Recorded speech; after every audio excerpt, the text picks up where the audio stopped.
வணக்கம் டாக்டர். வணக்கம் டாக்டர், நடைப்பயிற்சி மட்டுமே சர்க்கரை நோயை கட்டுப்படுத்த உதவுமா? எந்த உடற்பயிற்சியுமே எல்லா வியாதிக்கும் உதவும். அதுல நடைப்பயிற்சி பெரிய உடற்பயிற்சியான்னு கேட்டீங்கன்னா கிடையாது. பட் கிட்டத்தட்ட எல்லாருமே ஓரளவுக்கு ஏதாவது ஒரு உடற்பயிற்சியாவது செய்யணுங்கிற பட்சத்தில் ஆரம்பிக்கும் பொழுது நடைப்பயிற்சி நல்ல எக்ஸசைஸ் அப்படின்னு சொல்றோம். ஆனா அதை கொஞ்சம் ஆழ்ந்து பார்த்தீங்கன்னா ஒரு சராசரி மனுஷன் ஒரு வாரத்துக்கு 150 நிமிடமாவது ஒரு மிதமான கடினத்தன்மை உள்ள ஒரு உடற்பயிற்சியை செய்யணும்னு தான் டேட்டா சொல்லுது. அது என்ன மிதமான கடினம் கொண்டது அப்படின்னா கொஞ்சமாவது நம்ம ஆங்கிலத்தில் சொன்னா பிரிஸ்க் வாக்கிங்னு சொல்றோம். இந்த பிரிஸ்க் வாக்கிங்னா என்ன டாக்டர்னு கேட்பாங்க. பிரிஸ்க் வாக்கிங்கிறது உங்களுக்கு நடக்கும் பொழுது உங்களால பேச முடியக்கூடாது, நடக்கும் பொழுது உங்களால பாட முடியக்கூடாது. அதுதான் பேசிக் தம் ரூல். மிதமான வீரியம் கொண்ட மாடரேட் இன்டென்சிட்டி கொண்ட எக்ஸசைஸ்னு எடுத்துப்போம். அப்படி ஏன்னா நிறைய பேர் பேசிக்கிட்டே பாடிக்கிட்டே போவாங்க. அதெல்லாம் போனீங்கன்னா அது ரொம்ப பிரமாதமான எக்ஸசைஸ்ல சேராது. ஏன் அப்படி சொல்றோம் அப்படின்னா அந்த வாக்கிங்கிறது ஒரு புள்ளியிலிருந்து இன்னொரு புள்ளிக்கு நகர்ந்து போவதற்கான ஒரு சாத்தியக்கூறாதான் நம்ம அதை பார்க்கணும். அது ஏன் அப்படின்னா நம்ம பயாலஜிக்கல் எவல்யூஷனரி பயாலஜி படிச்சீங்கன்னா அதுல மனுஷன் நடக்க ஆரம்பிச்சது. மனுஷங்கிறது நம்ம ஹோமோங்கிற ஜீனஸ், இந்த ஹோமோ ஜீனஸ்ங்கிற நம்ம கட்டாயமா நடக்க ஆரம்பிச்சது. அதாவது என்ன சொல்றதுன்னா ஆப்ளிகேட்டரி பைபீடலிசம்னு சொல்லுவோம். கட்டாயமாக 2 காலில் நடக்க ஆரம்பித்ததற்கான மிக பழமையான சுவடு டான்சேனியால தான் இருக்கு.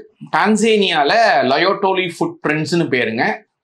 இதுதான் உலகத்திலேயே இன்னைக்கு தடயமா இருக்கிற 2 காலில் நடந்த மனிதன் சார்ந்த ஜந்துக்களுக்கான தடயம். 1974 கண்டுபிடிக்கப்பட்ட லீக்கி ஃபேமிலின்னு சொல்லப்படுற லீக்கி பிரதர்ஸ் கண்டுபிடிச்சாங்க. இந்த மனுஷ ஜந்து பேர் ஆஸ்ட்ரலோபித்தீஸ்னு பேரு. அதற்கு ஒரு பெயர் வைக்கப்பட்டது, அதுதான் லூசி. இந்த லூசி கிட்டத்தட்ட ஒரு 3.25-3 அடி கொண்ட ஒரு மனுஷன் சார்ந்த ஒரு மிருகம். அந்த ஜாதி மனுஷ குரங்கு நடந்தது தான் அந்த தடயம், லயோட்டோலி ஃபுட் பிரிண்ட்ஸ். அந்த குரங்கின் மூளை கிட்டத்தட்ட 600 ml இருந்திருக்கிறதா எலும்புச்சுவடு இருக்கு. இந்த 600 ml கொண்ட இந்த லூசி இருந்த காலகட்டம் கிட்டத்தட்ட 32 லட்சத்திலிருந்து 34 லட்சம் வருஷம் பழமையானது இந்த தடயம். அதோட மூளை சைஸ் வெறும் 600 ml தான். ஆனா இப்போ நம்ம இங்க 3 பேர் இருக்கோம், கேமராமேன் இருக்கா, நீங்க இருக்கீங்க, நான் இருக்கேன்னா நம்மளோட மூளை சைஸ் நம்ம அதே ஹோமோஜீனஸ் தான். நம்மளோட மூளையோட அளவு கிட்டத்தட்ட 1300 ml. 600 ml இருந்த ஆஸ்ட்ரலோபித்தீஸான லூசியோட மூளை சைஸ்ல இருந்து நம்மளோட மூளை சைஸ் கிட்டத்தட்ட 2 மடங்கு ஆயிருக்கு கடந்த 32 34 லட்சம் வருஷத்துல. இதை ஏன் இப்படி முதல்ல சொல்றேன் அப்படின்னா இந்த மூளை வளர்ச்சி நமக்கு எப்படி வந்திருக்குங்கிறதுக்கு சில எவல்யூஷனரி பயாலஜியை கொஞ்சம் படிச்சீங்கன்னா தெரியும். எவல்யூஷனரி பயாலஜி படிச்சவங்களுக்கும் தெரியும். ஏன் எவல்யூஷனரி பயாலஜி சொல்றோம் அப்படின்னா nothing in biology make sense except in light of biological evolution சொல்லுவோம். இதை ஒரு ஃபேமஸான சயின்டிஸ்ட் சொன்ன வார்த்தை இது. Nothing in biology make sense except in light of evolution. இதை சொன்னதுக்கு பேர் தியோடோசியஸ் டொபஸான்ஸ்கிங்கிற ஒரு அறிவியல் வல்லுனர். இவர் அதை 1974 தான் சொல்றார். என்ன சொல்றாருன்னா மூளையோட வளர்ச்சி இந்த 600 ml இருந்து 1300 mlக்கு வந்ததுக்கு நம்ம பெருமளவு எரிபொருளை மிச்சம் பண்ணியிருக்கணும்.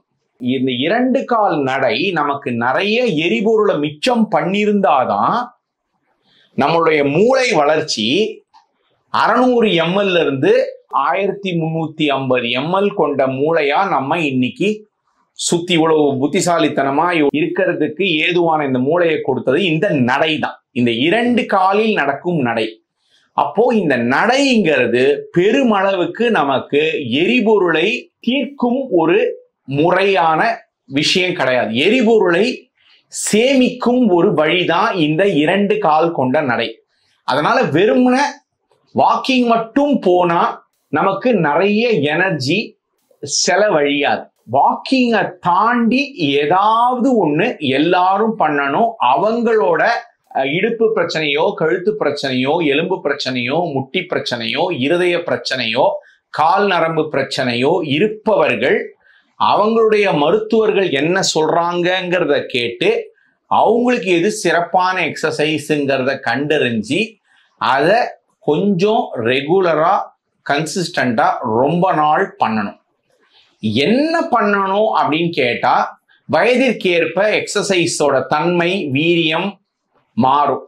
இப்போ ஒரு 20 வயசு பையன்கிட்ட போய் சொன்னீங்கன்னா அவன் வெறும் வாக்கிங் மட்டும் பண்ணா பத்தவே பத்தாது. ஏன்னா அவனுக்கு சதை நல்லா இருக்கும், மூட்டு நல்லா இருக்கும், இடுப்பு தண்டுவட அழுந்திருக்காது, கழுத்து தண்டோட அழுந்திருக்காது. அப்போ அவங்க வெயிட்டை குறைக்கணும், இல்லைன்னா அவங்களுடைய வேதியியல் வியாதிக்கு ஒரு தீர்வு கிடைக்கணும் அப்படின்னு அவங்க நினைச்சாங்கன்னா அவங்க வாக்கிங்கை தாண்டி ஒரு சைக்கிளிங்கோ, ஒரு ஜாகிங்கோ, ஒரு ரன்னிங்கோ, இல்லைன்னா யாரோட மேற்பாயில ஒரு ஸ்விம்மிங்கோ, ஒரு வெயிட் ட்ரைனிங்கோ, வீட்டிலேயோ ஒரு ஜிம்மிலேயோ உடற்பயிற்சி மையத்திலேயோ சேர்ந்து பண்ணலாம். உடனே டாக்டர் ஜாகிங் சொல்லிட்டீங்களே, டாக்டர் ஜாகிங் உடனே பண்ண ஆரம்பிக்கலாமா? அது கட்டாயம் நீங்க பண்ணக்கூடாது. அதுக்கு உங்களுடைய தொடை சதையெல்லாம் முதல்ல, தொடை சதையும் இடுப்பு சதையும் உங்களுக்கு கொஞ்சம் ஸ்ட்ராங்கா இருக்கணும். அதுக்கு நீங்க பல காலம் மிக குறைந்தபட்ச உடற்பயிற்சியை பண்ணவரா இருந்தா கொஞ்ச நாளைக்கு ஜாகிங்க்கு யார்கிட்டயோ ட்ரைனிங் எடுத்துட்டு கிராஜுவலா ஜாக் பண்ண ஆரம்பிக்கணும். டாக்டர் சொன்னாருங்கிறதுக்காகவே நேரா போய் ஒரு ஜிம்ல ஜாயின் பண்ணி ட்ரெட்மில் அந்த மாதிரி அதுல ஓடுறதுங்கிற மாதிரியான விஷயங்களை பண்ணா உங்களுடைய தொடை சதை அதற்கு ஏதுவா சப்போர்ட் பண்ணல அப்படின்னா உடனே முட்டி வலி வந்துடும். முட்டி வலி வந்ததுன்னா உடனே ட்ரெட்மில் பண்ணதுனாலதான் முட்டி வலி வந்துச்சு, அதனால ட்ரெட்மில்லே பண்ணக்கூடாதுன்னு சொல்றாங்களே டாக்டர்னு சொல்லலாம் கேட்பாங்க. அது உண்மையான செய்தி கிடையாது. அவங்க என்ன அர்த்தம்னா, அவங்க ரொம்ப நாள் எக்ஸசைஸே பண்ணாம இருந்து திடுதுப்புன்னு ஆரம்பிக்கிறதுனால அவங்களுடைய சதைகள் முழுமையா கெட்டினத்தனம், ஃபர்ம்னஸ் இல்லாதனால அவங்க ஆரம்பிக்கும் போது அவங்களுக்கு மூட்டு வலியாவோ இடுப்பு வலியாவோ வரும். அதனால அவங்க மொத்தமா எல்லாத்தையும் விட்டுருவாங்க.